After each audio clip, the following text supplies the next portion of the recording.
Chapter 35, Fire in the Sands. Fire in the Sands. Shadows closed in, the clamor outside fading with the light as the tunnel mouth behind quickly diminished, an ever-shrinking sun above them, only for a sweeping curve in their path to steal that last comfort, too. And all that was left was the urgent rasp of breathing and footsteps, agonizingly loud in the dark. They pressed on, descending deeper into the gorge, nowhere lights to open their way. Darkness was friend to the assassin, and from what she had seen of Abizigal's defenses, Frithha doubted they could be anything else. The air held a faint trace of sulfur, the walls and floor smooth yet uneven, as though worn away by softer tools than picks and shovels. This tunnel was carved by water's passage, confirmed Jahara, nature yielding such secrets to her mere touch. It seems Abizigal has found a way to drain an area of the springs here to his own purpose. Magic, concluded Valigar quickly. Jahara remained open-minded. Or some engineering we have yet to encounter. It is likely the cause of the earth tremors of which the Amma told us. Either way, it would have taken great power to do so. Ahead, the tunnel took a sharp turn left, Frithha only a pace behind him as Solafane led the way, his eyes, and more importantly, ears attuned to the echoing stone. They walked for long enough that Frithha was beginning to worry the whole stronghold was just an elaborate bait to draw potential enemies from his true location. Her imagination had always found its strength in the dark, when the man before her halted, hand thrown back to prevent their collision. What is it, Solafane? Can you feel it, in the air? She paused, trying to let her other senses make up for the sight she had lost, and yes, she could feel it. There was more air, or at least it was moving more, so slight as to stir only the fine down on her bared arms. Solafane not waiting for her answer to add, "The tunnel opens out soon, be on guard." Barely a few more yards along and Solafane was proved right as the tunnel sides fell away to nothing but the darkness. "And I thought we had seen the last of the Underdark," snorted Imoen nervously, eyes red with the enchantment that allowed her to see as well as any but their drow. At least she had that, the other humans of their party had been blind since they had entered. "We are not yet so deep," Jahara assured her. "This is probably the magma chamber of some long-extinct volcano, which afterwards was filled by water from the springs. I can't even see the other side." "Neither can I," admitted Solafane. "This cavern is vast." The drow slowly turned his head back and forth, one ear angled to the silent air. "And I believe empty, at least, of anything living." "Not much consolation considering the army outside," muttered Valigar. Brianna shifted, impatient for a decision. "So what do we plan now?" Frithha felt their eyes searching her out. "We need to scout ahead, find out the lay of the immediate area. We should split up. Not all of us can see," snapped a Nomen. "And some of us are not particularly quiet either," hissed Solafane. "Here, come on, Sola," trilled Imoen, distracting the angry frowns and grabbing his elbow. "You and me can walk the edge." Valigar quelled his fears to a polite concern. "Just the two of you? If you run into trouble, you'll know about it." And they left on that murmur of laughter, Imoen releasing his elbow as she and Solafane set out right, tripping quickly along the curved wall, her eyes picking out the world in a haze of grey, as though she was seeing all through a fine black veil. The figure before her turned, a hand at her arm. "There is something ahead. Can you see it?" "Not yet, yes, now I can," she hissed, her vision clearing as she concentrated to reveal a stout rim projecting from the uneven wall. They crept closer, though their caution was not necessary. The door was closed and quite immovably so at twice their height, a rune she did not recognize etched into the otherwise flawless surface. Solifane placed his hands against the smooth, circular panel, seemingly testing it, rather than making vain attempt to shift such weight. It is metal, likely iron. And thick, too, there is no way we can open it by force. I don't recognize the rune, she confessed. They both sensed the impasse. Come, perhaps there are others. There were, a circuit of the chamber revealing 3 in total, all just as immovable. She and Solifane paused before the last, the others still at the entrance in a blurred knot just on the edge of her vision, though her attention was fixed firmly before her, she and the drow starting up at the last circular door. Sealed as well, sighed Imoen. Maybe the rune is the way to open it. Here, stand back. Imoen, I am not. But they had both leapt back before the tingle had even left her fingers, each pressed to the rim on either side as the iron panel rolled sideways into the wall, some huge bulk clattering through, heading towards the tunnel mouth with a relentless plodding gait. Imoen could see the others tense, heads whipping about for the source. She wanted to shout, a hand thrown to her chest to press the noise back. Solifane's face mirrored that same look of horror and they were off, chasing after the creature in silent, hasty pursuit.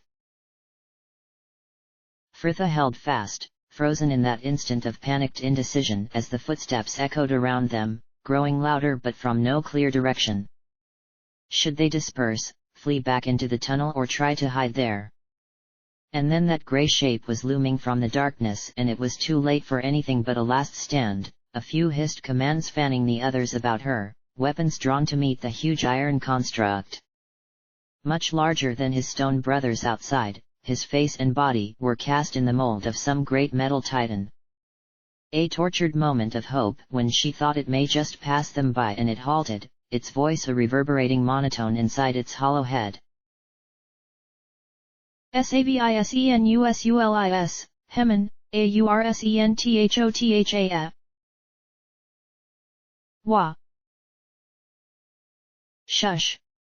Fritha hissed, hand waved frantically at her head, fighting to recall lessons long ago put aside.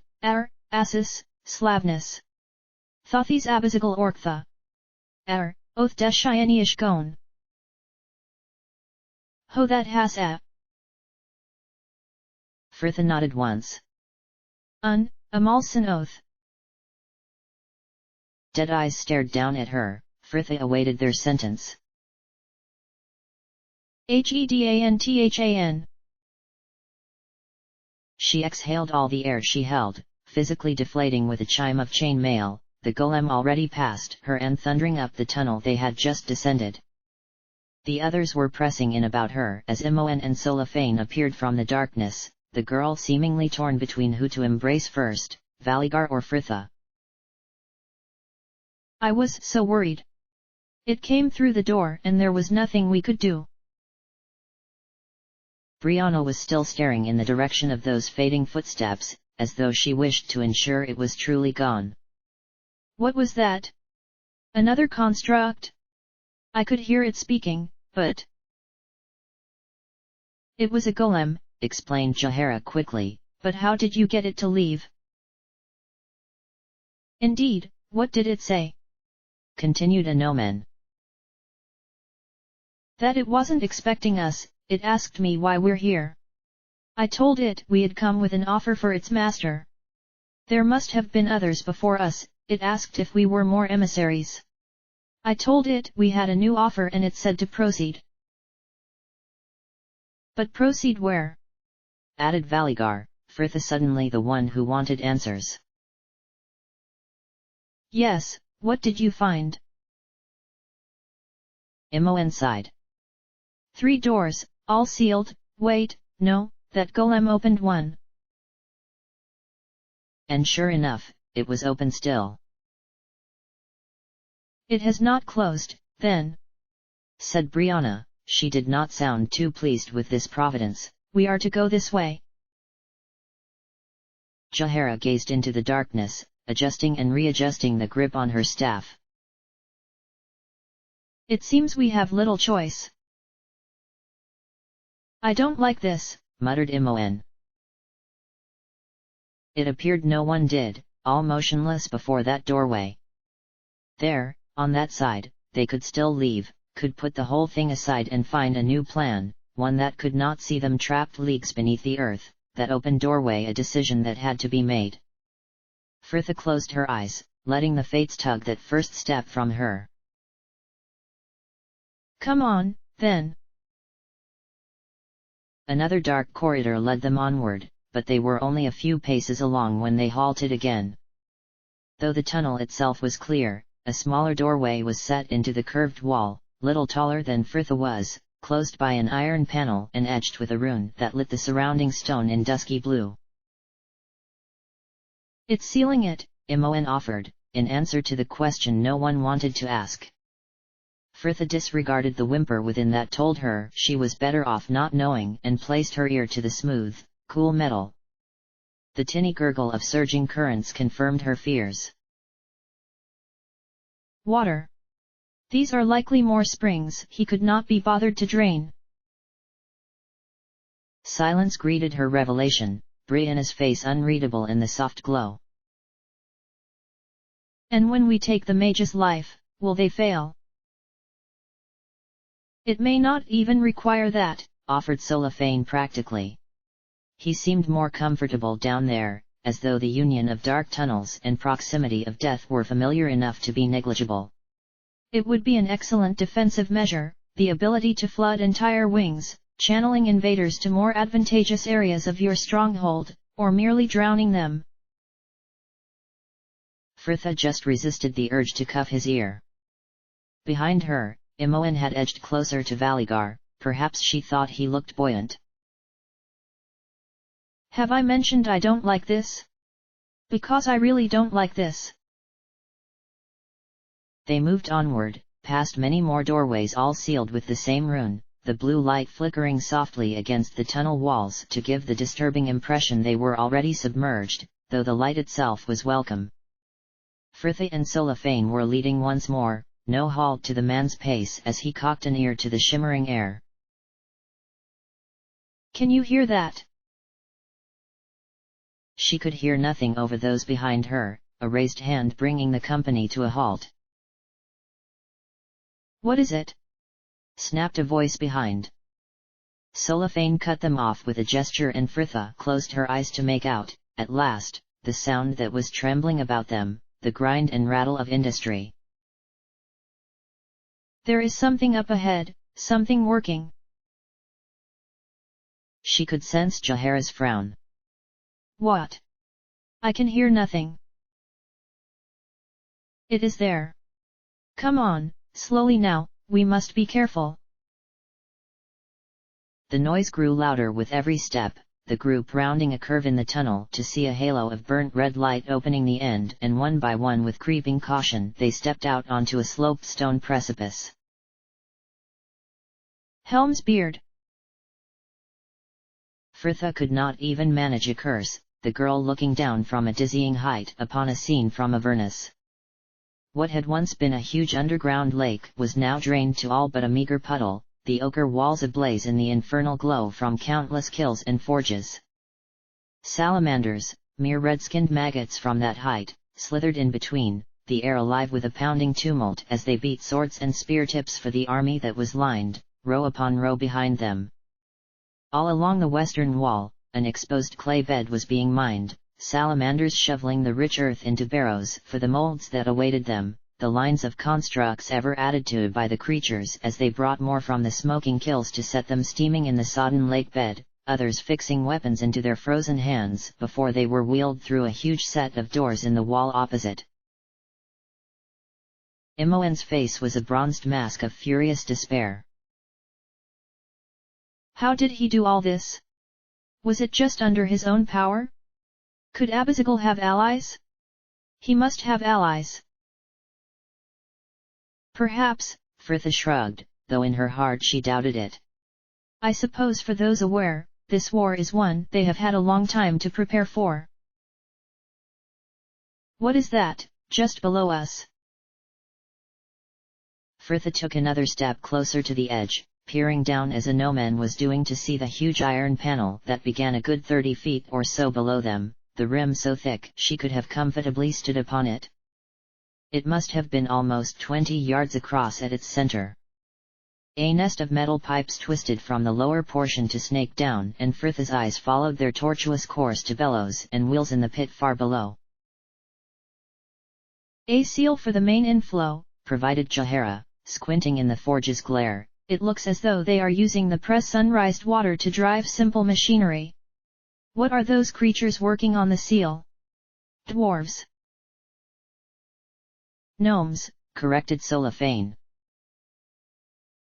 The martial clang of marching metal feet echoed from the tunnel behind to end the discussion there, the drow already diving for the deep crevices that edged the crumbling precipice. Quick, get down! A half-dozen bodies scrambled after him. Frithha laid still, heart rattling to rival the clamor of the 3 iron constructs that marched stoically past her dipped head, the stone at her feet crumbling under her weight, and they had barely passed when she was up once more and gesturing for the others to follow her pursuit. On the other side of the precipice, the tunnel began again, only to fork after a pace. The golems took the upper passage, the other snaking downwards into the darkness and leading, presumably, to the pit they had just seen. Up the slight slope, their own hurried footsteps covered by the golems' crashing passage, more sealed doors whipping by, and Frithha had forced herself to stop counting them by the time the tunnel had reached another fork. Both ways were sealed by the same iron doors they had first encountered. The first golem barely halted before the leftmost one, the panel rolling away at his mere presence, and his 2 brothers followed him through. Frithha paused for but an instant at the open doorway, aware every door was a barrier to their eventual escape. Before taking that first step, the others urged after her. The tunnel beyond was narrower than before, the ground beneath littered with stray rocks, other detritus, a hand upon the wall next to her confirming Jahara's hiss. This tunnel is not of the springs. It was carved by tools. The observation gave no pause to their pursuit though. The tunnel had taken a further turn upwards, the sudden incline sharp enough to leave Frithha breathless, rough pants echoing about them as they fought to match the tireless pace of the golems. Their path was straight, no sealed doorways to break the rough walls, and the floor was just leveling out when Frithha saw them, a pair of doors set in an alcove just to the left, the dark polished surface free of any rune or seal. Frithha halted, drawn to the smooth, grained panels, not metal but wood. The grinding tramp of the golems was echoing away from them, the urgent desire to follow finally leaving her. Solafane was glancing between her and the doors, clearly confused. Frithha! The creak of hinges answered him, light flooding from the gap between the doors she had just parted, and they bustled inside on instinct to plunge the tunnel into darkness once more. And there they halted, everyone blinking in the sudden glare, though in reality the light was soft, the large room lit by a half-dozen tripods, the metal bowls they bore alive with clusters of dancing fire. They were too pale, though, to be true flames, the steady white light opening another carved chamber, though this one had been furnished. Stacked bookcases were set at right angles to the curved walls, broken only to make room for the coiled stair-up, while a few desks and heavy armchairs had been placed with little care within. Calamshite rugs covered much of the rough stone floor, and the whole effect was as though someone had moved a room in the temple to Ogma underground. Imoen edged closer to the nearest lamp, fingers poised above the licking flames. Imoen, Valigar warned gruffly, clearly wrestling against grabbing her wrist. The girl ignored him. Look, no heat, I bet they don't even burn. They're magic, to protect the books. We had the same in Candlekeep. What is this place? Asked Anoman to the smooth stone ceiling. I would have thought that obvious, snorted Frithha. The knight threw her a scowl, Brianna oblivious to their bickering, reaching down to take a mouldering tome from the nearest table, the red leather binding flaking as she turned it over. Nomitif oculenturus glabrus. The words of Glabrus the far-sighted. I wouldn't have thought the Tormites had much use for Netherese, piped Imoen at her elbow. I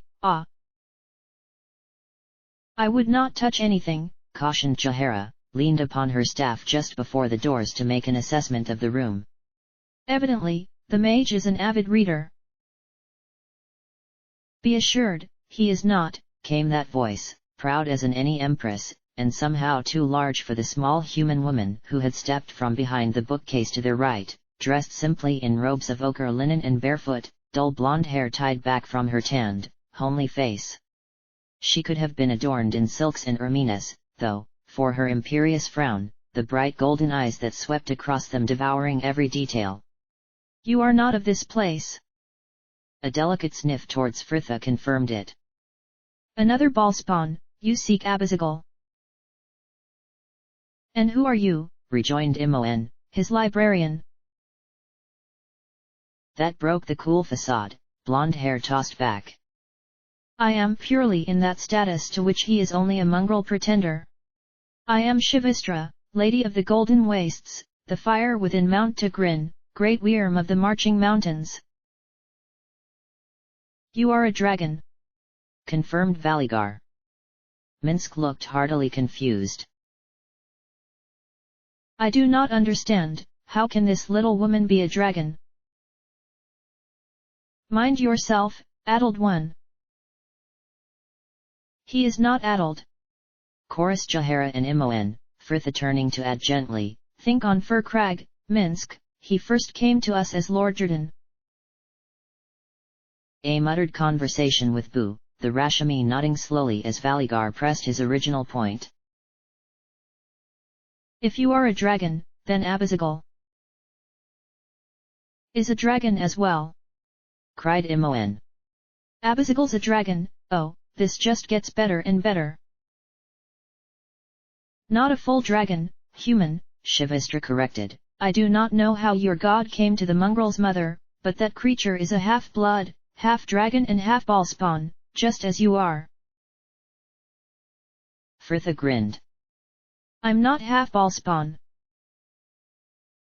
So, you have come here to end him, continued Shivistra dully. I suppose it is the way with you godkin. Well, yes, conceded Imoen, seemingly concerned the woman had them in a poor light, but we're not here for the prophesy or anything. We're trying to stop Abizigal from sending his armies to Tether and Raising Ball. Shivistra snorted, smoothing her skirts to sink grandly into the armchair behind her. So, how very noble of you, though you'll find I do not care. The humans make war constantly. Every decade or so they engineer some new conflict to occupy them. I doubt this human god will do little more than the last tyrant king, though I can appreciate your efforts. She condescended kindly. Fritha sighed inwardly, good or evil, it seemed all dragons were arrogant bastards. So, how did Abizigal manage to enslave you? She asked cheerfully, relishing the trouble of it. Golden eyes narrowed at her. He imprisoned me via a trick unworthy of our kind. I do not know where he discovered my love of the ancient origins of our kin, the way I hoarded such knowledge as other of my race do gold. But sure enough, he came to my cave with tithes and requests for knowledge of his blood, weaving me some story about trying to find out more of his draconic parentage. I indulged him as I would any of the lesser races who came with a genuine desire to learn, and he worked his charm upon me over many months, until he asked me to join him on an expedition to some caves he had found in the eastern desert. He told me he had stumbled upon a seat of ancient draconic power. Ha! Fool that I was, I believed him and by spell and guise I was trapped. Now I must wear my human form and tend his library, researching the tomes he has accumulated for tales of prophecy and heritage, though he has no interest in the knowledge itself, only in how to harness the power of his blood, anything to give him an edge over his tainted brothers, it is that which is the final insult. So, were you one of the 3 dragons who attacked the camp in Tether? Asked a Nomen. Camp? No, I have never been allowed to leave this place. My age and strength far outstrips Abizigal's own. Were he to let me loose, he may find he no longer has a slave to command. There were other captives as I once, but Fyenrir was killed testing Sendai's defenses in Karau more recently in an attack in Tethur, the one you spoke of, perhaps. Fear not. She added when they failed to answer her, I have no care if you killed him. They were younger worms, both and evil creatures with it, their deaths are no loss to my kind. But if we surmise one creature was the dead Karau and the other was Abizigal himself, the third dragon you saw was likely his son. His son? Exclaimed Jahara. Yes, Shivistra chuckled, seemingly taking amusement in the relation, who, by virtue of his mother, is more dragon than his father will ever be, though the boy is woefully foolish for it. His father has never trusted me, and wisely so, but the boy actually comes to me for advice on his plans and future. He believes that, as dragons, we will always unite against the lesser races, as though I would even deign to consider him a member of my kin. He runs this stronghold and the operations here in lieu of his father's guiding hand. I don't care about his son, pressed Fritha. It's Abizigal we're after. Shivistra sighed, sending them a deeply pitying look. Ah, well, that is the problem, isn't it? I will help you as I can. Enough disruption here will mean my freedom, and I have suffered the indignity of this imprisonment too long, but I fear your true goal is an impossible one. Abizigal has been expecting you. Expecting us? Cried Imoen. How? He doesn't even know us. Oh, not you personally, but a ballspawn powerful enough to challenge him. This place is the base of the army he is raising, but he himself does not reside here. The explosion around Fritha matched the one within. How they mocked her. What?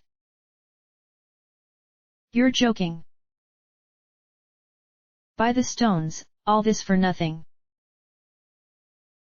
He's not here. Fritha demanded, the anger building. What do you mean, he's not here? I mean, the woman repeated simply, he is not here. He visits on occasion, to check on progress, but that is all. Then where in hells is he? I do not know. I doubt any does, for he tells no one of his travels and keeps constantly on the move to avoid such confrontations. Bastard! Books were suddenly airborne, Minsk and Jahara dancing back as the table she had overturned smashed into the chairs behind, Fritha lost in that instant of all-consuming, unquenchable fury. Right. She breathed, the animal rage abated, but not quite gone. Abizigal is not here. Then we must destroy this place in his stead. What? Fritha, you can't be serious. Think about it, we leave here and we may never find him before it's too late. He can come back whenever he chooses and march this army out across Tethur, Kalimshan, wherever. If we can't kill him, we at least have to remove the threat of his army. She is right, concluded Jahara at length, muttered groans about them, people turning away as though the druid had just announced their death sentence. So, Abizigal keeps you in his thrall, continued Brianna, squaring up to this challenge and Shivistra's sudden scowl. Are there any other creatures held here, others who would know more of this place? I assume you have seen the salamanders and constructs, the one has no will and the other follows his plans gladly. They believe they will be raised up and made masters of the human slaves after Abizigal's conquest. In truth, he despises them more than the humans to whom he is related. Do you know anything about a band of gnomes here? Asked Imoen. For the first time, Shivistra looked surprised. Gnomes? Truly? I would not know. I am not allowed to leave the library and all my knowledge comes with talks from his fool son, but if they were here, it is likely they have residence in the upper levels. Further along this tunnel, many of the lower tunnels are still flooded and the air down there is poisonous if breathed too long, though neither are an issue for the salamanders. Yes. She pondered, gnomes would make sense. When the boy first told me of the Great Seal and the other equipment in the main chamber, I could not imagine how Abizigal had managed it. The salamanders have no skill for such engineering. But gnomes, yes, I can see how they would be of use. And if they made it? Shivistra trailed off, letting Fritha give voice to her intimation. Then they will know how to destroy it. Anoman marched on, weary from the effort of trying to keep his movements slight and silent in that rattling armor as he brought up the rear with Brianna. The woman fared better than he, creeping along just before him with a feline's grace, long lines brought out in the faint glimmer of his wear-light. He was tired of stumbling along in the darkness.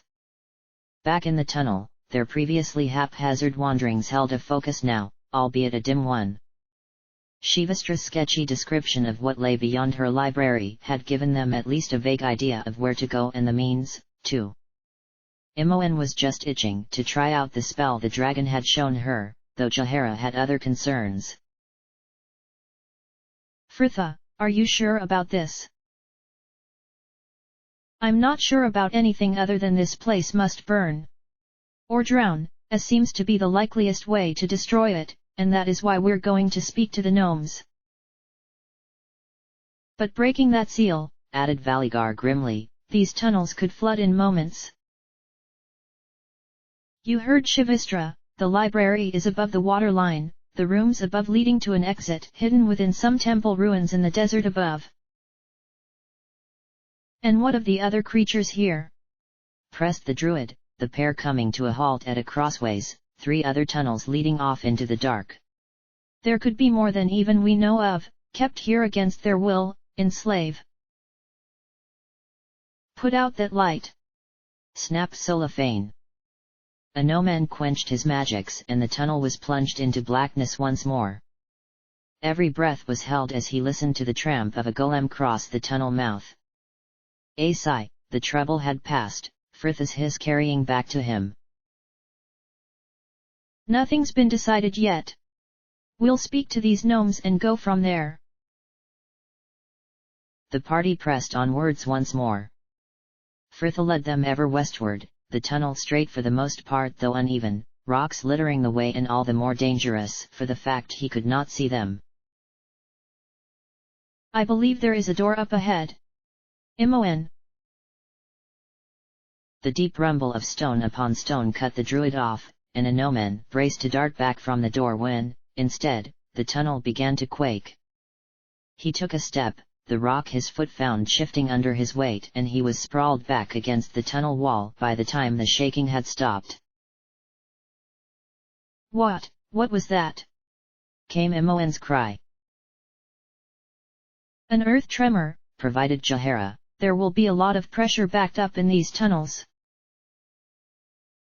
A hand found his in the darkness, smaller than Brianna's, his face growing hot as he realized to just whom it belonged. Tired there, Anoman? Perhaps you should have got a little more sleep last night. Anoman just checked the wince. Fritha's tone was decidedly neutral and he hated how she could see what was denied to him, the man dusting himself off with a gruff mutter of thanks. Not a problem, she trilled, already turned and heading for her friend. Can you open that door, Imoen? Yep, just a moment. Behind him, that familiar presence. Are you all right, Anoman? Sorry? Ah, yes, my lady, nothing hurt but my pride. Light from Imoen's spell flared to let them enjoy a smile together, the girl busy drawing a rune before the circular door, her finger tracing a delicate pattern of blue light in the air. Brianna watched her work, its glow reflected in her eyes. Beautiful, isn't it? According to Shivistra, the runes on the doors here are incomplete, the other half of each etched within the golems, so the doors open only to them. What is it?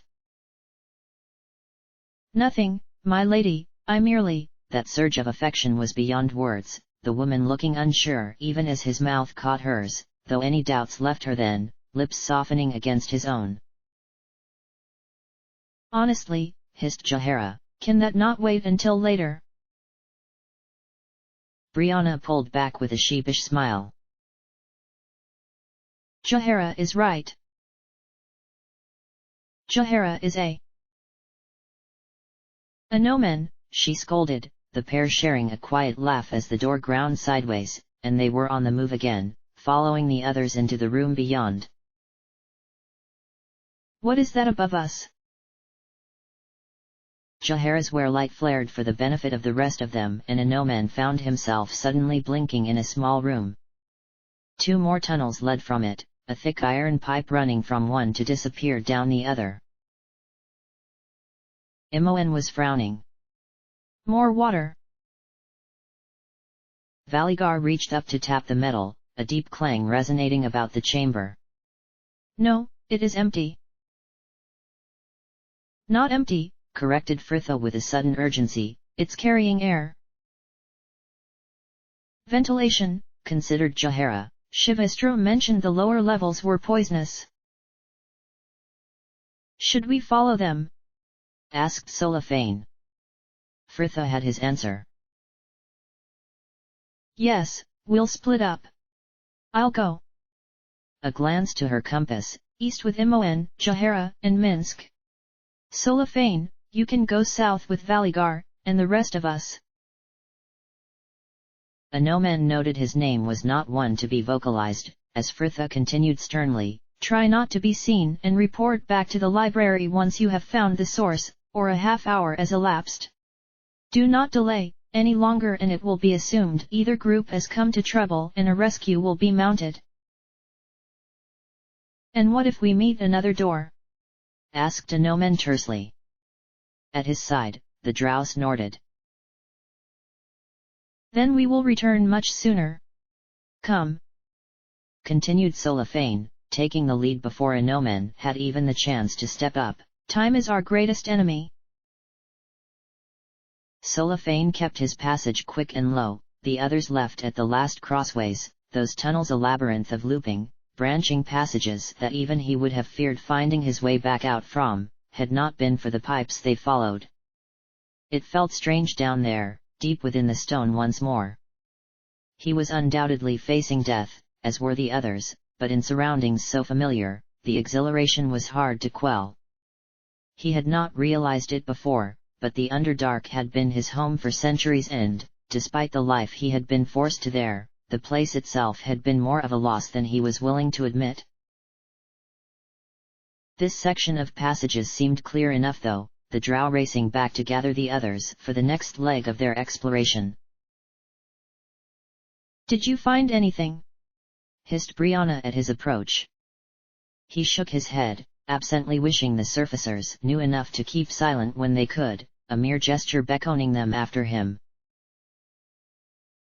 They followed him onward, some more willingly than others, though all so noisily as to put his teeth on edge, clattering after him with the rough pant of Rothe beasts, and he had to remind himself that they were not in the Underdark and every denizen of that place likely had the same deficient hearing as those he was with. Solafane frowned, knowing this arrogance should be turned from, though it was difficult and made all the more so by their situation. A soft scuffing on the edge of his hearing, he raised a hand to halt them, glare thrown back at the confusion of colliding bodies. What is it? Hissed a no-man. Solafane did not dignify such with an answer, waiting for the sound to grow loud enough to place. There was a rhythm to it, though it was not the rasp of footsteps, no underlying thud to the noise that could indicate someone dragging something. Solafane swept a hand down urgently, turning to hiss, "Get back!" when this signal failed to take. They understood him then, the four shrinking back into the shadows as 2 salamanders slithered past, long serpentine bodies undulating as they disappeared into the passage south. Solafane waited until sound faded before he straightened. Come, we go. Along the tunnel, and time pressed them on past the area he had scouted to and beyond, the pipes above keeping them ever true to their course. Cellophane was so intent upon them he almost missed it, the man coming to an abrupt halt as the ground before him fell steeply away. "What's wrong?" whispered Valigar.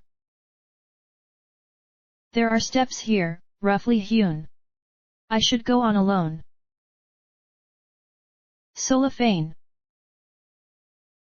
"No," snapped a gnomon, pushing forward to bar his path with an arm, "I will not be left here." Brianna wisely stepped in. "Come, Cellophane, Fritha did not send us with you so you could go into danger unaccompanied." The drow snorted, any mention of the girl enough to bow him, and he thought he had left all his mistresses in Ustnatha. "Fine then. Summon your lights, but keep them low."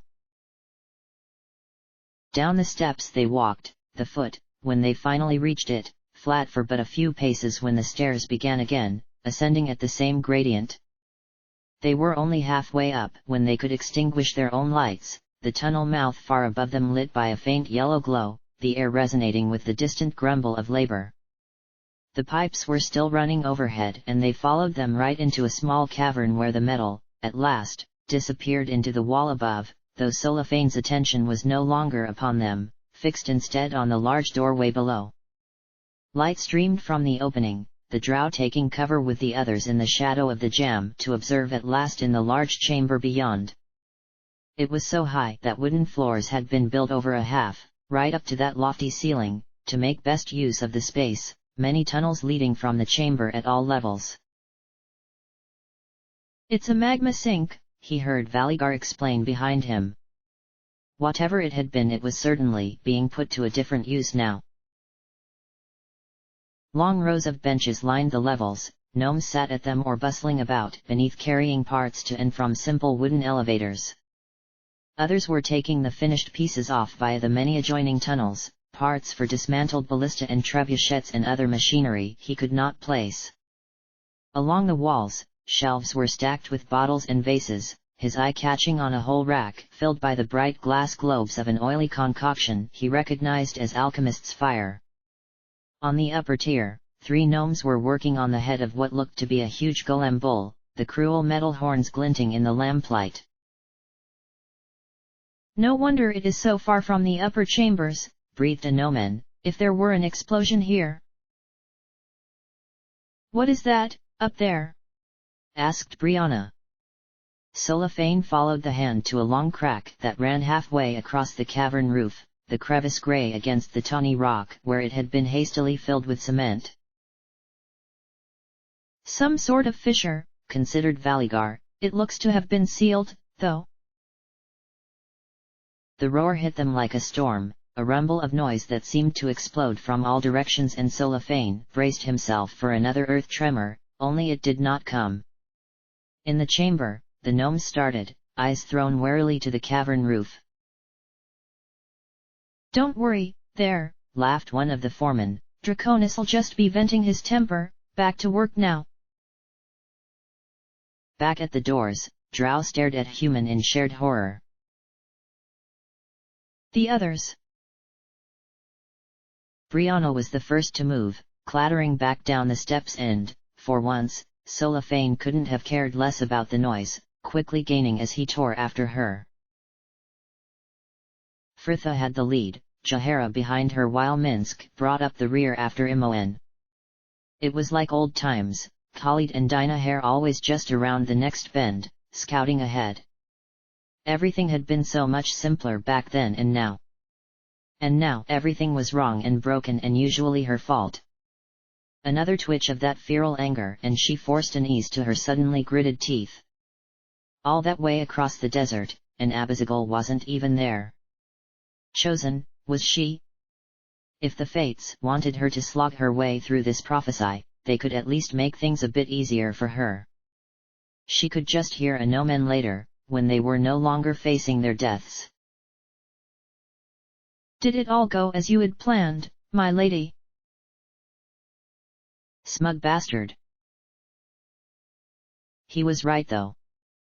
She had been overly reliant on her place in things, again. Her mind added snidely. But had just felt so right, that even now the doubts could not rob her of the feeling. The pipes above were snaking off to disappear into the wall up ahead, another door, wooden as the one to the library had been, below. The iron handle turned noiselessly under her hand and she opened it upon a long room, a dormitory of sorts, 2 rows of small bunk beds leaving an aisle down the middle to another set of doors that were standing ajar at the opposing end. It was clean and serviceable, small tables between the beds holding lamps, books, and other more personal effects, more freedoms than the usual slave was allowed. Someone was muttering in the room beyond, the gruff, nasal voice growing as they crept closer, until it was clear over the rattle of parchment. Increase output, he says, as though we are not working to capacity as it is. The pressure is already outside what is safe, but, oh, who is there? The voice snapped suddenly. Fritha paused just before the door, a foot raised and ready. The shrill scrape of a chair. I swear, if it is one of those crude golems, Thecarus. O Pathpay, Parathemo, oh. The doors just missed him, the gnome teetering back as Fritha kicked them wide. Assis, no menace. You are not a golem. The others were fanning out behind her, Fritha finding herself in a large circular chamber of the same carved stone. Another set of doors were before them, while benches lined the curving walls, stacked with books and shimmering arrangements of glass flasks and tubes, a rainbow of liquids distilling within. In the center, a large desk dominated, the surface covered in plans and scraps of paper scrawled with equations and measurements, the gnome still standing speechless before it. She closed to him in 2 easy strides.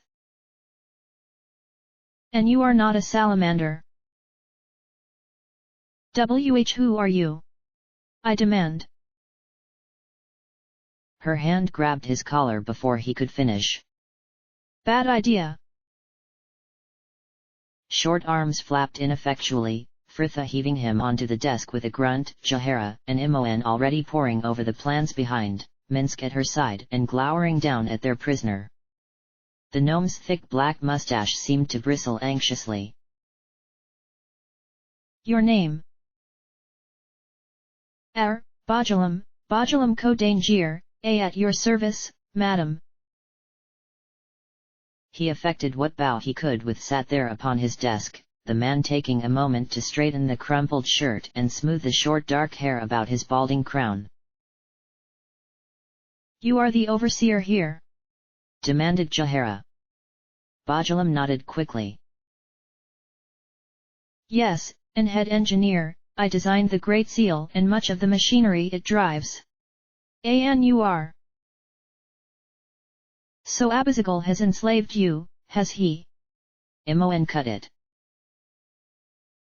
He gave the only answer that was sensible. Why, yes he has. Not all prisons have bars, and his magics hold me here with my crew, just as they hold that dragon.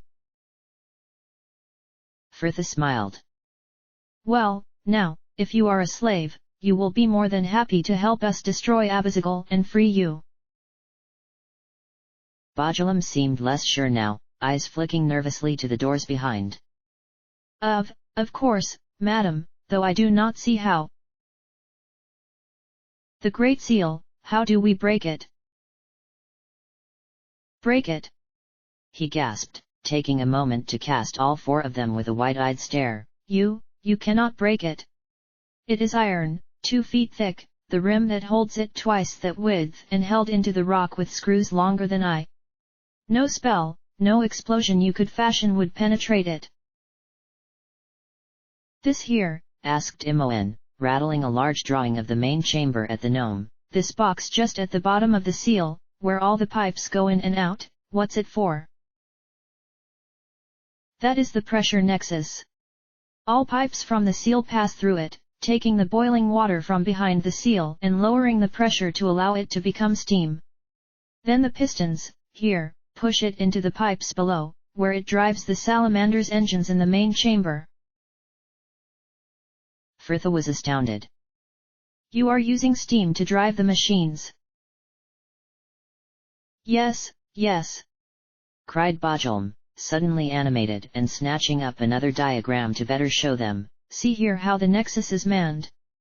My crew controls the values to trap and release the vapor as needed, keeping the pressure constant for when it is piped away. I knew all along my theories would be proved correct. I could never get the funding in Lenton, too many naysayers complaining I would never be able to keep that quantity of water to temperature and maintain the pressure, but I showed them. You are quite impassioned for a slave, commented Jahara dryly. It is good to see Abizagal has yet to break you. Well, yes, but one must keep one's spirits up, he muttered, clearing his throat to venture. So, as you can see, there is no way. He trailed off, the parchment seeming to wilt in his hand as it dawned on him. A sudden burst of life took him from the desk, Bajulum tearing from them, whirling as he found himself cornered against the leftmost benches. You cannot destroy it. I won't let you. My whole life I've dreamt of this. You dreamt of helping a ballspawn to bring war to the Sword Coast, snapped Imoen. War. He tremored, edging along the bench. No, he said, I mean, I just, The flask just missed her, Frithha ducking its path for Jahara to take it out of the air with a well-placed stave sweep, shards and bright green liquid showering harmlessly over her in a glittering rain. You little. But Bajulum was off, darting past to throw the doors behind her wide. Alarm! Alarm! We are, oh! Every face in that circular chamber turned to them, the half-dozen gnomes glancing up from where they were perched on high chairs at even higher benches, tinkering over valves or mixing chemicals. The large pipes they had followed there snaked up to disappear into the large tunnel that burrowed from the cavern roof. A youth stood directly beneath it. He was as tall as Minsk but narrower with it, something about his proportions slightly off, the limbs that were swathed in midnight robes seeming too long for his body, a swathe of azure hair tied back from that pale equine face. Bajulum skidded to a halt before him. You are here, my lord. Indeed, I am, gnome. I came to check on your progress, and most fortunately, it seems. Cold yellow eyes swiveled slowly to them. So, we are invaded, and not by the usual ilk. He drew a deep sniff, gazing coming to rest upon Frithha. You have a ballspawn among you. Two actually, corrected Imoen, clearly tired of being overlooked. And you are? I, wretched one, am Abizagal's son, Draconis. And I. Wait, interrupted Imoen. You're a dragon called the Netherese for dragon. A glance between the two girls, Frithha snorted. Very imaginative. The youth seemed to grow taller, a long arm whipped out to snatch up his staff from the nearest bench. Silence! You are unworthy of the blood you hold, and I will drain you of it. Frithha was not quite sure what he had been expecting to happen with a disadvantage of 4-1. His first spell was certainly a strong one, a hail of icy shards summoned from the mere air and hurled towards them, Imoen's glowing barrier thrown up just in time. The two spells met in an explosion of energies to see the surrounding gnomes cowering from the raining shrapnel, and Frithha did not wait to see his second. She dived left, attacking low though more for a distraction that to land any clear hit, and his staff whipped up to block the thrust, then swung about with a blinding speed to catch Jahara's swipe. Stave hit stave with a crack, the youth throwing more weight into the blow than he looked to possess to send her toppling backwards, and Minsk saw his chance. A short thrust forward with that great sword and Draconis was staggering back, bent double over a glistening stomach. You! He panted, eyes fixed upon his crimson palm. you. Arg. The flash left a milky afterglow in her vision, Frithha desperately blinking past it to focus upon the source of that ear-splitting roar. Draconis was before them in his serpent's form, scales as blue as his hair had been gleaming on that long, lithe body, and he brought to mind the younger guards in Candlekeep who had not yet filled out their gangly frames, as though all his growing so far had been up not out. He was not so large either, and the chamber could have easily housed him, even with the benches it held, had he not been thrashing so. His wounded belly kept low to the floor as tail and wings beat in furious tempest, overturning desks and chairs to throw a jewel-like spray of liquids into the air. The gnomes cowering underneath scattered, those few who had faltered now laid, crushed and immobile, beneath the heavy upturned desks, others screaming, badly burned by whatever noxious mixture had showered them. Draconis ignored their plight. Fools! He growled, poisonous glare fixed to them once more. Did you think me mortal? Frithha snorted, falling back to the doors with the others. He'd soon find out he was not the first dragon they'd fought. Imoen, take shelter in the doorway. Jahara, cover her. Minsk, you're with. The roar cut off her order, but the Rashami had understood. The pair parted, doubling their chances to get close as they ducked behind desks, dodging claws and tail. Minsk reached him first, leaping across an overturned desk and slamming his sword pommel into the beast's jaw. The distraction was enough to allow Frithha inside his defenses, narrowly rolling past a clawed swipe to stab up through his unguarded armpit. A howl that ended in an explosion of fierce yellow flames shook the room. Frithha scrambled back, diving for the cover of a desk, while Minsk merely threw himself to the ground to avoid the flames, a quick roll along his back putting out his cloak hem. Draconis had scuttled up the curving wall, long claws digging deep into the stone, clinging to his advantage. His tail was his only weapon there, nostrils smoking as the fires within recovered and desks were tossed, airborne once more, as he thrashed the room for them, seeking to drive the rats from his field. Frithha ducked the bench that would have seen her unconscious, wood splinters hailing down as it exploded against the wall behind. Imoen! The spell left her friend with the cry, a bright arc of energy lancing from the girl's hands to dance across his twisting form. Draconis snapped back that long neck with a drawn, tortured shriek, fires blasting forth, though more with anger than aim, to consume the room.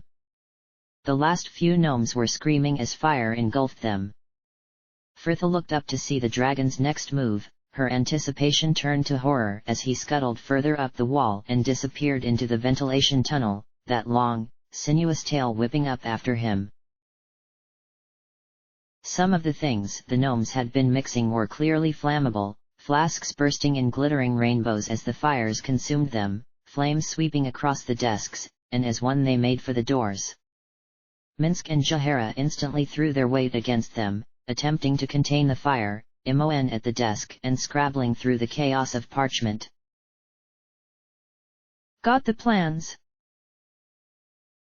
A nod from her, and Frithha did not look back, the heavy panting of the other confirming they were right behind as they charged from there, following the pipes above back to the room where their group had first parted. Solifane appeared from darkness next to her. Frithha, what happened? That roar! There's no time now, we'll explain on the way. Shivistra was on her feet the moment they burst through the doors. What has happened? You met with the gnomes? Yes, snapped Imoen, barely a step from the entrance they had just piled through and tugging urgently at Frithha's arm. And Draconis, and we need to get out of here before he brings this whole place down on us. What happened?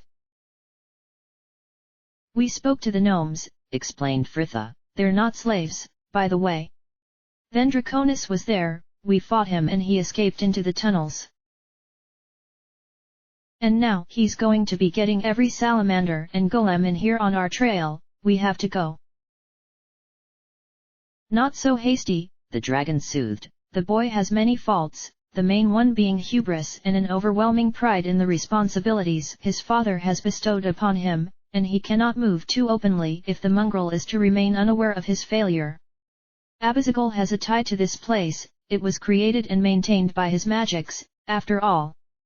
The boy knows this and will act accordingly. He will need to kill you himself, he has no power over the golems, and the constructs cannot be activated without Abizigal sensing it. Oh yeah, sneered Imoen, and what about the salamanders? He will not tell them for fear they will report it to his father at a later date. You will have some time yet. Not to mention you'll be trapped here if we leave, added Brianna, Imoen back at Fritha and pressing her case. This is suicide, Fritha. We have to get out of here. Anomen did not agree. If we leave now, the next time we face these constructs they will be marching on Tether. You did not see the workshop we found, if this army marches, it will be slaughter. Boo says we cannot let such happen. Does Boo want to die trying to stop it? Imoen, snapped more voices than Jahara's, though only the druid continued. The tense frown shifted to Anomen. What did you find?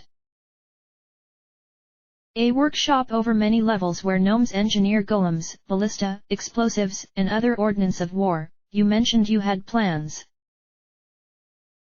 A firm nod, books before Jahara pushed aside as the papers they had stolen were unfurled upon the desk. Here, offered Solafane. I think this is the cave we saw. Jahara's frown deepened.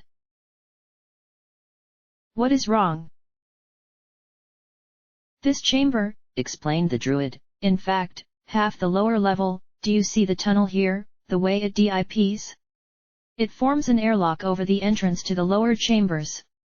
As the water rises, the air pressure will keep those lower levels from flooding. That was but one workshop you found, the plans show dozens of rooms linked to it down there, used for Sylvanus knows what. So it's impossible then, ventured Imoen hopefully. Solafane's gaze was fixed upon the plans before them, eyes narrowed at the cavern they had visited and the faded ink outline of a huge chamber drawn just above. There may be another way. The cavern where the workshop was housed had some sort of fissure in the roof, sealed by the gnomes. Here, you can see it on the plans and above it another cavern, separate from the rest of the tunnels. This workshop is the highest point in the lower caverns. If we somehow break the fissure and open it to the cavern above, then the air will be vented. Fritha nodded once. If we are going to do this, we must do it properly. We will divide into two groups.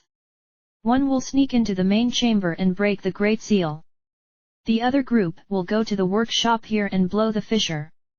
The plans show that the cavern above it is huge, more than enough to break the airlock and allow the chambers to flood. Imoen was astounded. That's your plan? You don't think it will work? Oh no, it'll work, I just think we'll get killed before we confirm as much. You've seen the power here. Draconis won't risk losing everything just so his dad won't find out. He'll activate the constructs and trap us down here. We'll die for nothing. And what is our other option? We cannot leave here without destroying this place. And yes, it's suicidal and yes, it's not fair. It's not fair Gorion didn't tell us. It's not fair that some have had decades to plan and prepare, whereas I have to pull something out of my arse in the last few months, but this is how it is. Fritha paused, letting herself calm as the weight of her words sank in. You must trust me, Imoen, we can do this, I just know it. Imoen was shaking her head, stepping back to lean against the silent Valigar. I must be mad. Fritha's attention was already returned to Shivistra. Where will Draconis have gone? The lower levels. He holds quarters there. He will try to face you himself, but be warned, if pushed he will open the seals to the upper springs, cutting off escape to the gorge. If that happens, the doors to these upper chambers will seal and there will be no other way out. You will all drown with the salamanders in the main chamber. Well, then we will have to time this right. Jahara, Solafane, myself and Fritha paused, raking a critical eye over the available muscle. Minsk will go through lower tunnels and break the fissure in the gnome workshop. The rest of you will head to the main chamber. There will be too much traffic along the main tunnels, so take the passage here. She tapped one of the many branching tunnels. It will bring you out just above the main pipe cluster, and you will have to move along the pipes to the nexus Bajulum spoke of. Release all the valves and the ensuing explosion will fracture the pipes below it. The pressure of the water behind the seal will do the rest. And if Draconis realizes our plan and releases the seals? Demanded Jahara. Fritha snorted. All the better. This library above the water line. We can get back here before the doors to the upper chambers lock and escape out to the ruins above. It will be tight, said Valigar. But possible, finished Brianna. A moment of silence. Imoen sighed deeply. Oh, all right, let's do it. In the tunnels once more, the two groups parted with a farewell of hissed last instructions and fervent embraces. They're not taking the sloping passage back west to the precipice. Below, the salamanders continued their work, oblivious as the ants they resembled from that height, the light of the forges casting their armor in gold and bronze, protectors to some ancient prince. And there the three waited, while Valigar scouted the tunnel ahead, the man at length returning to say he had found another door, and together they set off once more. The tunnel sloped downwards, but more steeply than the last, a passage made by something which had no concerns of feet or balance. Here and there against the walls pools of water shimmered, sometimes next to sealed passages, sometimes alone. The door was at the end of the tunnel, the same flawless iron plate the others had been. They were deep within the caverns now, the thunderous roar of industry muted, but somehow louder, the din reverberating from the stones about. At the door, Imoen was ready with her spell, the symbol she scrawled hanging blue in the air before fading away. Nothing happened. What is wrong? Hissed Valigar. Imoen remained unfazed. It's not the same rune as before. Don't worry, Shivistra gave me a few to try.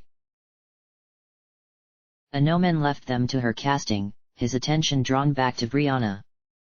She was a few paces up the tunnel, lingering at an open doorway, her gaze lost in the shimmering waters of the pool next to it, liquid gold under her lantern.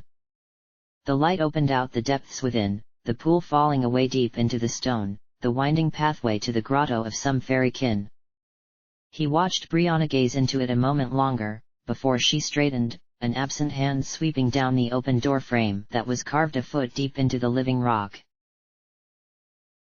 What power would it have taken to create this place? My lady! She did not seem to hear him. Why did I let us come here? How can she even hope to? Words failed her, lost as Brianna threw herself through the doorway to collapse frustrated in the shadow of the heavy jamb.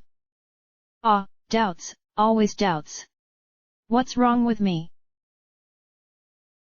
Brianna, he sighed, stepping through to join her. Dearest, I understand your fears. The odds we face seem insurmountable, but we will prevail. We have to. Here. He pressed, hand fumbling at the pouch at his belt. I wish for you to keep something for me. He held the small token up to the light, a crossed sword and arrow cast in pewter, tarnished over the years to dull shimmer. You recognize the icon? My mother bought it for me. We visited the shrine to Saint Sebastian the Tireless in Kexola when I was a boy, and it was there I first saw the paladins of the order march out. I've always considered it to be something of a good luck charm. Here, take it. Brianna just stared at it, the pewter gleaming softly in the flickering light and, in the end, he had to take her hand and place it in her palm, leaving the woman to her silent reverie as he turned to take in the passage about them. Well, at least with all these tunnels, we will have a chance of reaching the library before the chamber floods. Listen to me. He chuckled tiredly. I should have more faith. For all Fritha's faults, she really does have a knack for making things happen. Behind him, the grinding groan of a millstone at work. Bree. The pain cracked dull behind his eyes, and the world went black. Solafane had the lead, a lissom, grey outline marked by that shock of white hair further down the tunnel as he scouted the next passage, while the rest of them waited there, all wary of what Draconis could be planning in the meantime. Fritha leant back against the cool tunnel wall and tried not to fidget, Jaehaera's glower hot on her now unprotected back. Well, what did the woman expect? Speed was of the essence and she could hardly run as well in her chain mail. Those plans had better be accurate, too, both in their depiction of that upper cavern and the lack of doors along their route. She had had Shivistra and Imoen show her the spell to open them, though she would rather not rely on her own fickle. Fritha.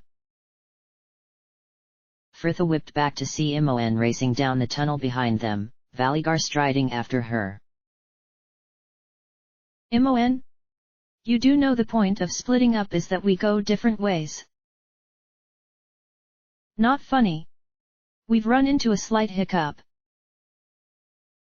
Fritha's face likely said it all. Which is? I was opening a door with Vals, Anomen, and Brianna having some, she slathered an insulting scorn upon the phrase, heart-to-heart in an adjoining tunnel, and when I looked back the door was closed. It just closed on its own.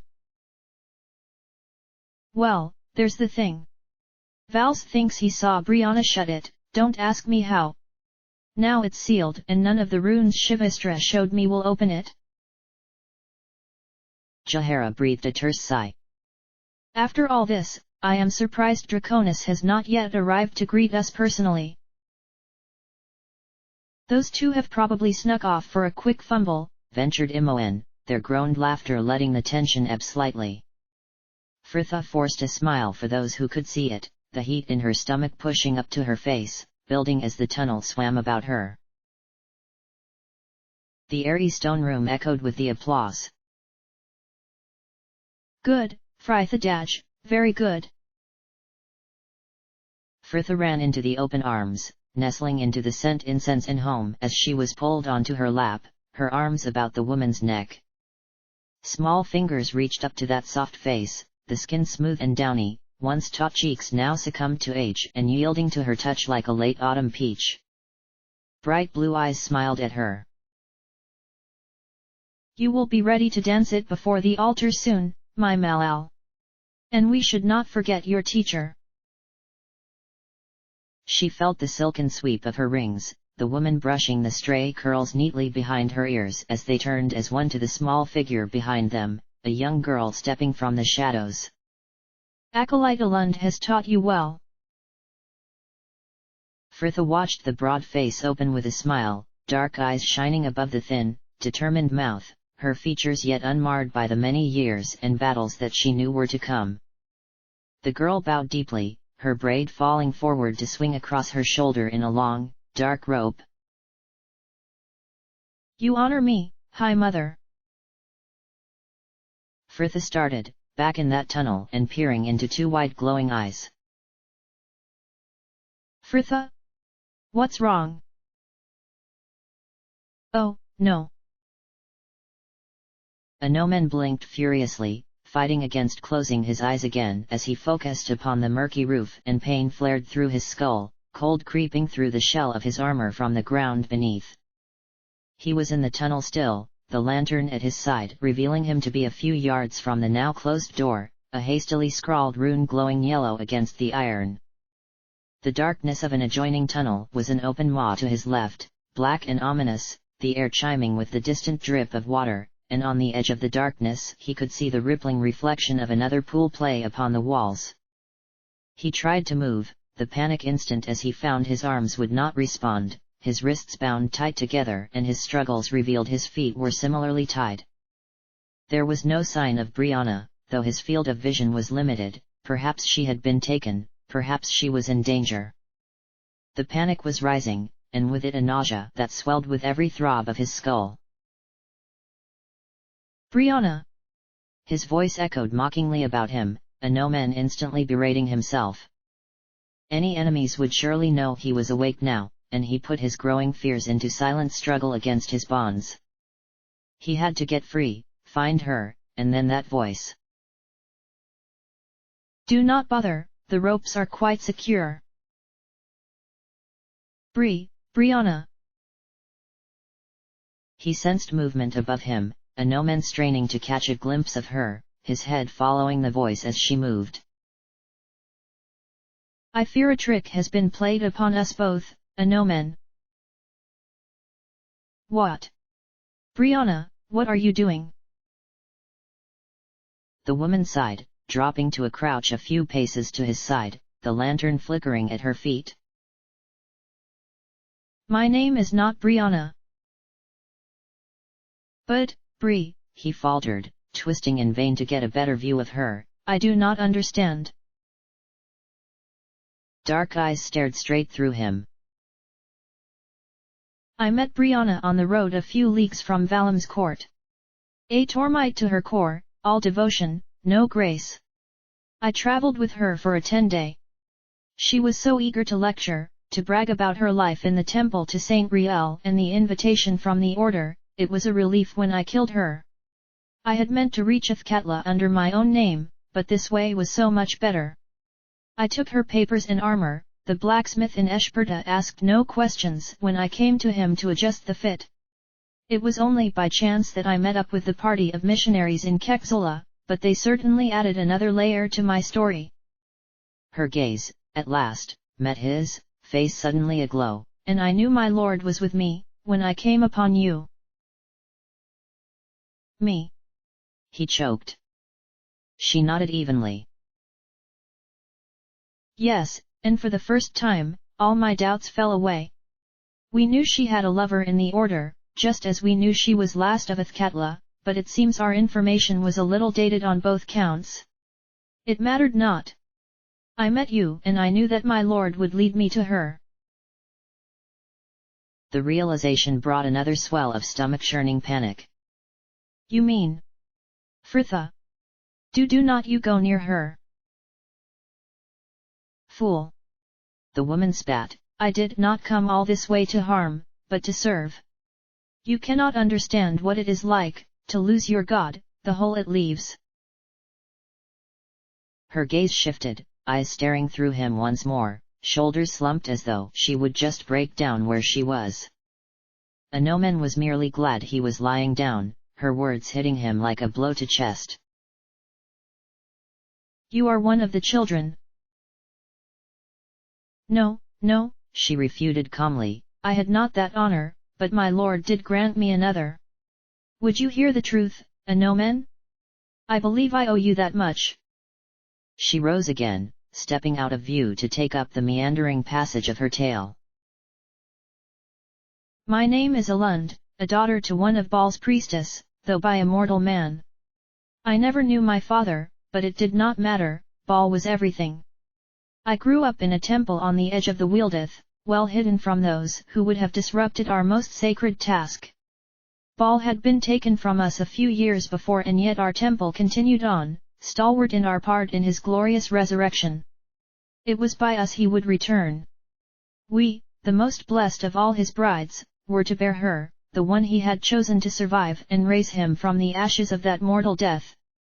I knew her before you, before Imoen, before even that heretic, Gorion. She was only a child back then, a beautiful little thing, so young, yet so vivid and full of life. The elders all loved her as a daughter and I. She stepped into view to grace him with that gentle smile, as the saints painted upon the temple windows, light pouring through to set her face in radiant beatitude. I loved her as all should love their little sister. Frithha was chosen. Yes, and in her tiny form nestled all ours hopes. In that temple we raised her, protected her, but then another came to shatter our plans. Her expression twisted, ugly memories stealing that saintly beauty. I was but 12 summers when the Harpers stormed our temple. The elder sisters told us to flee, to lead the children into the Wealdeth to hide, though few of us escaped. I lay, half burrowed under the rotting husk of a fallen tree, grubs and wood lice writhing against my skin as I listened to the last cried prayers of the sisters, and the screams of our children, the air choked with the smoke of our burning temple. We were lost again, scattered and defeated. The High Mother, her mother, had fallen in the battle, her daughter stolen away by men who did not know her worth, but that the girl had survived gave us hope. Those left gathered what few artifacts had been spared the flames and travelled far from that tainted place, to make a new home deep within the Troll Mountains. And there I lived my next 12 years, in the rocky foothills north of Valim's court. We had no way to build a new temple to our Lord, but the many caverns that riddled the mountains served us just as well, and there we lived, keeping goats on the wind-ravaged heaths and raiding the occasional caravan that braved the mountain pass for food, cloth, and captives. A no-man almost choked on his horror. You would take people. Oh, yes, she confirmed matter-of-factly. We honored our lost lord with sacrifices as we had always done, the locals happy to blame the raids upon the orcs. We would watch the militia ride out, bent on their revenge. A few even strayed close to our home, they never saw Valim's court again, naturally. And there we stayed, our order resolute in our task once more, those more martial sisters taking up arms to continue our work, scouring the lands and putting to the blade those unworthy spawn, just as we had sacrificed them upon the altar long ago. And the rest of us, we remained within the temple and kept to our prayers.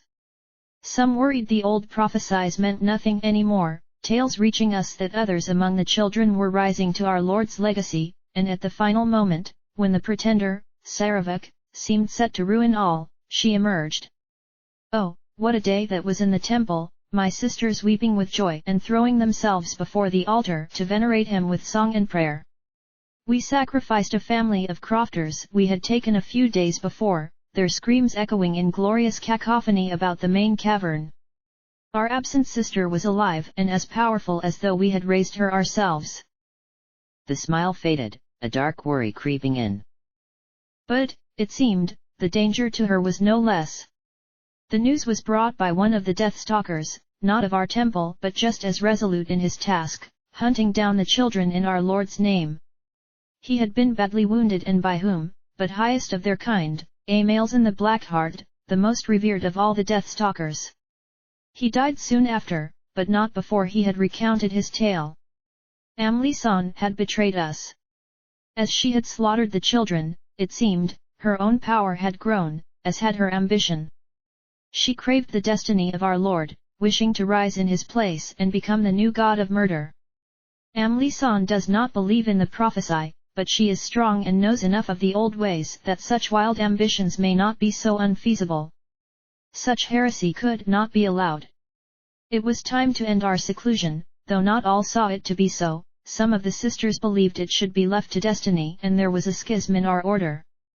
The High Mother made her decision, as Amlisan saw to pervert fate, so we would ensure it continued on the path set so long ago. One would be sent, I was chosen. I came to her side to protect my lost sister. Protect her from what? A no-man roared back. You mean Frithha more harm than any we have met so far. The heavy boot collided with his shoulder, pain exploding across his back, and he swallowed the sick it had disgorged. Fool! Amlisan toys with you even now. Feeding you lies to lead my sister to her end, though she, too, hides behind another's name. A no-man gasped the word through the cloying pain. Melissan. The woman nodded slowly. Yes, now you see the danger. But it is more than that.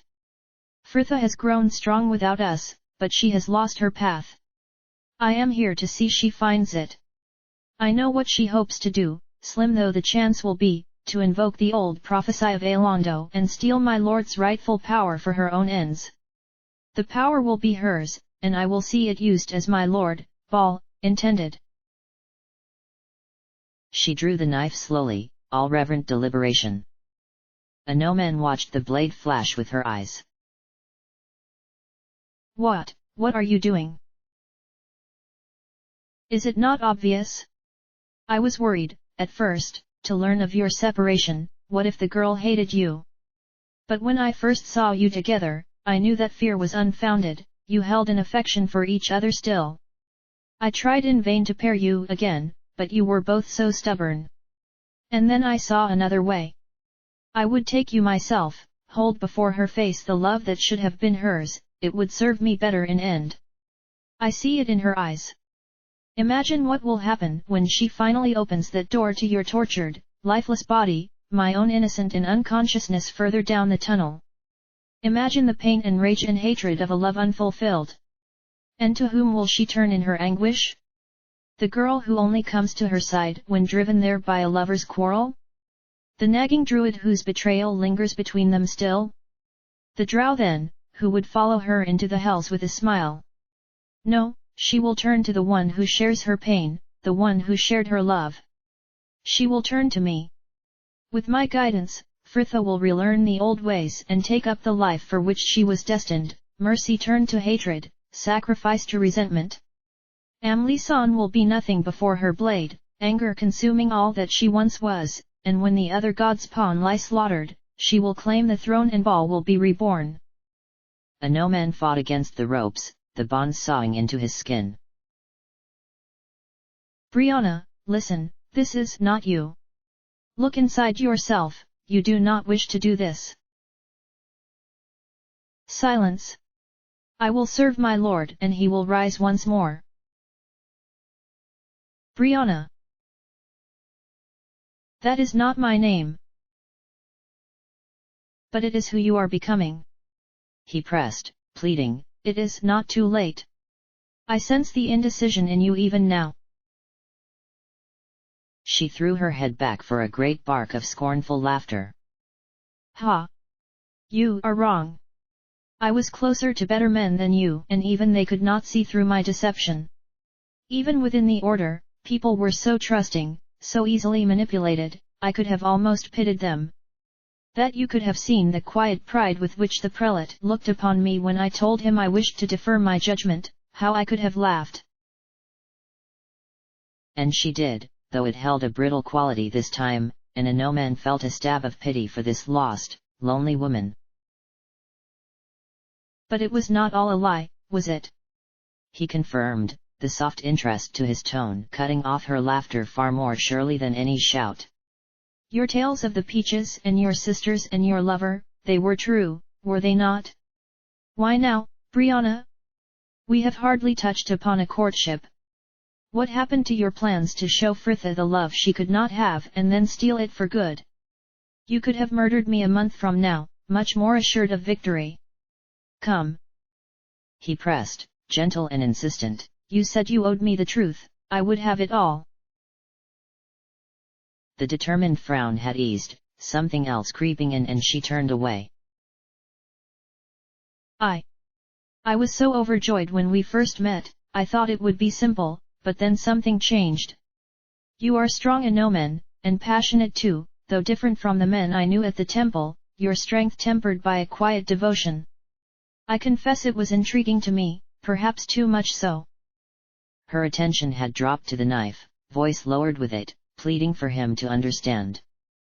Fritha will need time, to feel your death and be re-educated in our ways, and I do not know when another opportunity will present itself, or if I would be strong enough to take it should I delay further. I had hoped it was Solafane. I would watch them together, so warm and easy. I had hoped it would be Helene here instead of you. But I knew the instant I saw her, her horror when she discovered us in the oasis, and I know now what I must do. She turned back to him, ablaze once more. In another life you could have been great, though it is wasted now in worthless chivalry. I see that in you, the potential of it, and I could not help but feel it stir my heart. But you must understand, Anomen, he is my god. Brianna, if you feel. My feelings are nothing more than a trial, sent by my lord to test my resolve, and I will not falter. With one blow I prove my path, my faith, and take the first step to restoring my lord to life. She raised the blade, their eyes meeting, and within he could see the doubt wavering, the word poised on his lips. Bree. The roar of water, the woman whipping round as he did, and there she was, emerged from the pool like some flame-haired deva of vengeance, soaked through and white in her anger, the girl throwing back that weight of sodden hair to draw her sword. Back from him, now! Fritha! The knife lunged downward, Anomen frozen as he gazed up into his end. Fritha's scream filled his senses. No! The tunnel exploded in blinding blue, her sword hurled across the room, a bolt of azure fire, and Brianna's surprise matched his own as they both stared at the blade that had impaled her metal-closed chest. A choked gasp, and Anomen rolled just in time, her body clattering to the ground beside him. Fritha had hauled herself from the pool proper now, a shower of droplets dislodged with every squelching step in that slow approach, clothes and hair plastered to leave her narrow frame even smaller. Brianna was trying to speak, blood frothing from her mouth as she fought to form the words, defiant of her fading life. You are chosen. My lord will return in you. Perhaps, Fritha conceded quietly, but it will not be of your doing. The realization left the woman in a howl, a bloody hand thrown up to the uncaring heavens. Oh, my lord! I have failed you! Fritha dropped to a crouch, a hand moved up to cup the woman's face and take the tears from it with a gentle thumb. No, no, hush now. I wished only to guide you, Fritha. To serve just as they had taught me. You were to be the greatest of us. We loved you. You were loyal until the end. Were I him, Elund, I would be very proud of you. One last gurgled sigh and the woman slumped back, Anomen transfixed by that motionless face a moment longer before he was struggling frantically, desperate to be away from the body. Fritha was at his side in an instant. Just calm down, Anomen, I'll see to the ropes. They yielded to her knife easily enough, the man unmindful of the already raw skin as he tore them aside, Fritha dancing back to help him to his feet. Are you all right? Yes, The world pitched sideways, the girl leaping forward, arms braced against his swaying weight, struggling to right him. Whoa! No, you don't. Here, sit down, Anomen, you're too heavy for us to risk that again. He shook his clearing head, the desire to be away from there so strong he would have crawled on his knees, though it was not necessary, Anomen testing his feet with an unsteady step towards the tunnel to their left. No, I just need a moment. She let him go, and he walked until the light was no more than a distant umbra along the tunnel's bend, Anomen letting the darkness envelop him, enter him, anything to hold back the thoughts and feelings he knew would eventually have to be faced. His world swam, body braced against the cool wall, and he was only vaguely aware of his retching, mind going over and over the merciless truths. She was dead. Brianna, his lover, was a Balite, and now she was dead. She had planned to murder him and corrupt Fritha, and now she was dead.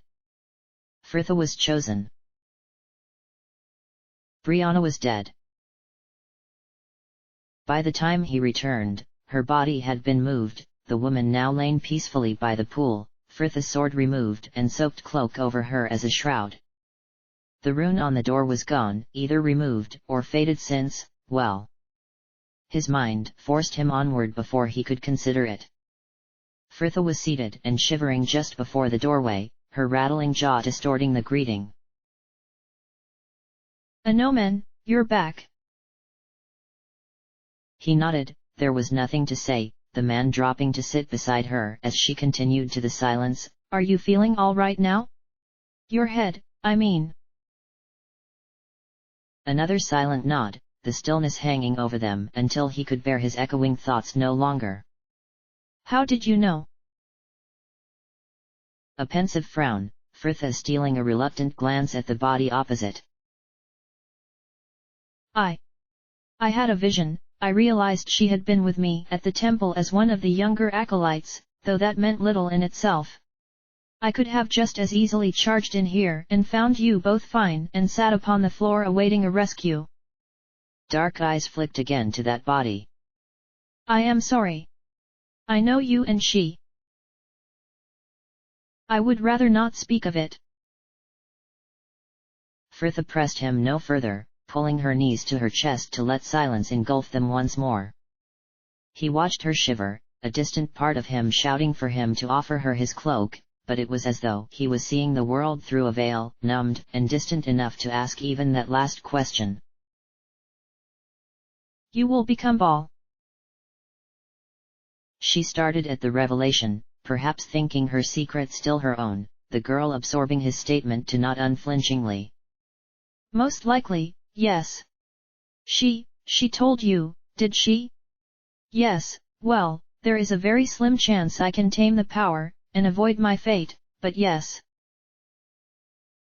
"How long have you known?" "Since the temple in the mirror. That place awoke memories in me, and Saravak confirmed my fears in one of the many dreams I have had since." "You have not told the others?" It was not a question. Fritha shrugged. "Only Solafane." "And how long do you plan to continue in this lie?" She sighed deeply, the hint of a whine creeping in. "I'm not lying, Anomen, but the truth is a very difficult place right now. You can't understand." She glanced to him, her eyes holding only a hint at the desperation she likely felt. "I can't make you, but I'd rather the others didn't know yet." "I see. I will keep your silence." "Thank you." And a silence that was wholly more than figurative as they both returned to their own thoughts. Anomen watched the blood puddle under that body, rivulets tainting the pool behind it to curl in carmine tendrils. Fritha was hunkered back against tunnel wall, closing in on herself to conserve what little heat was left in that chilled body. Anomen sat there next to her, caught between the dead and the dying. End of chapter.